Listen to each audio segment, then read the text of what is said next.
In this video, we're going to discuss rate of change related to piecewise functions. You may remember that a piecewise function means that the function is defined differently over different intervals.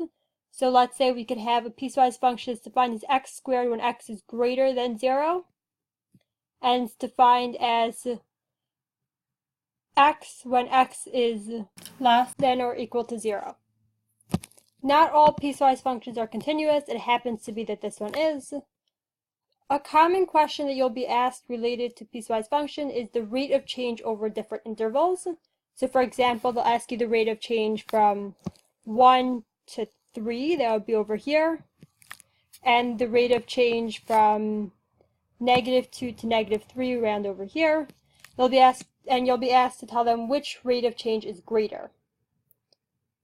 Generally, you'll either be given the graph of the piecewise function, like this question, or else you'll be given a table with the piecewise function. Just values. These will be your x values, these will be your y values. 1, 2, 3, 4, -5, 3, 7, 12. And you'll be asked to find the rate of change from, let's say, 1 to 3, and from 3 to 4, and you'll be asked which rate of change is greater.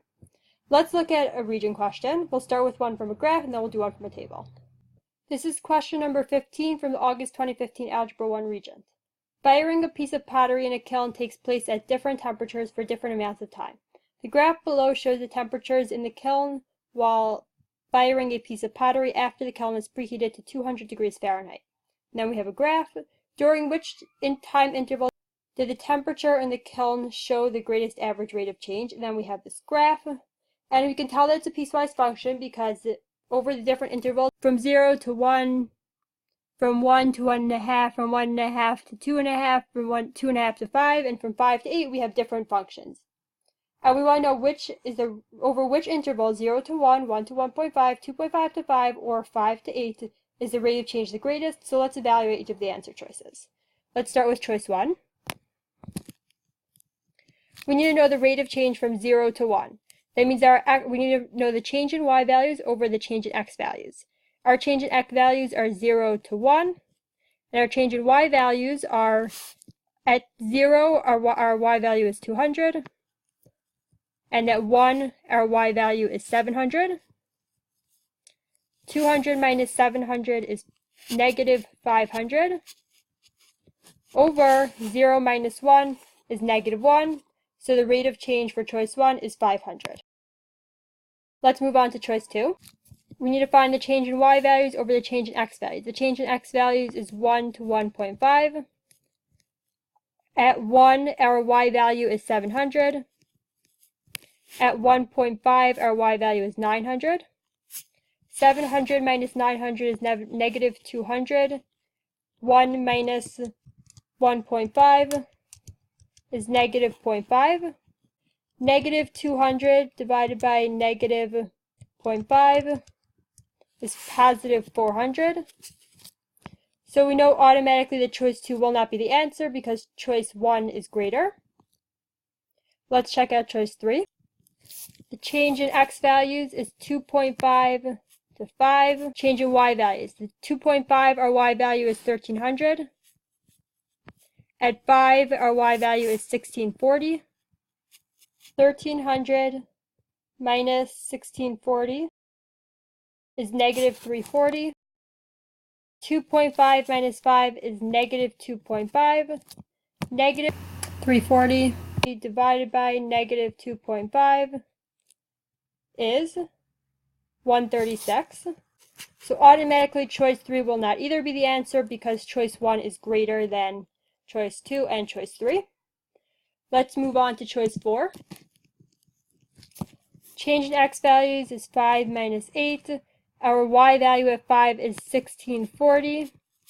Our y value at 8 is 1800. 1640 minus 1800 is -160. 5 minus 8 is -3. -160 divided by -3 is 53.3 repeating. So automatically choice 4 will not be the answer, and we see that choice 1 has the greatest rate of change from 0 to 1, so choice 1 is the correct answer to the question. Let's now look at a region question that gives us a table instead of a graph. Question number 13 from the January 2016 Algebra 1 Regent. The table below shows the cost of mailing a postcard in different years. During which time interval did the cost increase at the greatest average rate? And then we have a table and 4 answer choices. We need to decide between which of those intervals in the answer choices was the increase the greatest. Let's look at each of the answer choices. Start with choice 1. Our change in x values is going to be 1898 to 1971. And our change in y values, at 1898 the cost, or the y value, is 1. At 1971 the cost is 6. 1 minus 6 is negative 5. 1898 minus 1971 is negative 73. Negative 5 divided by negative 73 is 0.0685. Let's look at choice 2. Our change in x values is going to be 1971 to 1985. In 1971, the cost was 6. In 1985, the cost was 14. 6 minus 14 is negative 8. 1971 minus 1985 is negative 14.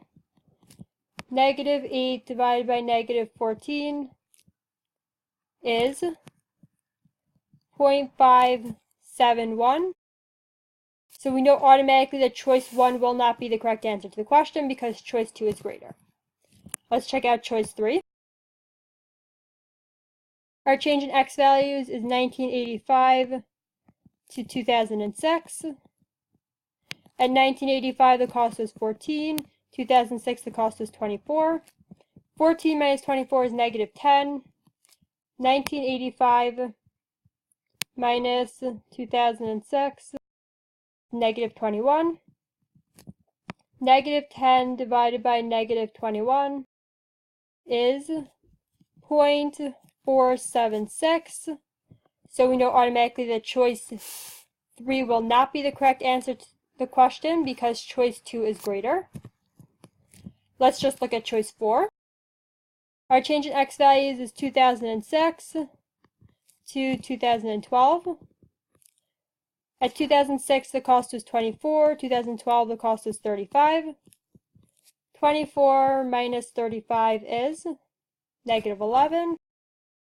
2006 minus 2012, negative 6.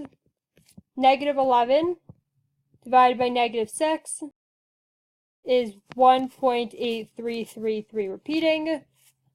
So since choice 4 is greater than choice 2, choice 4 is the correct answer to the question.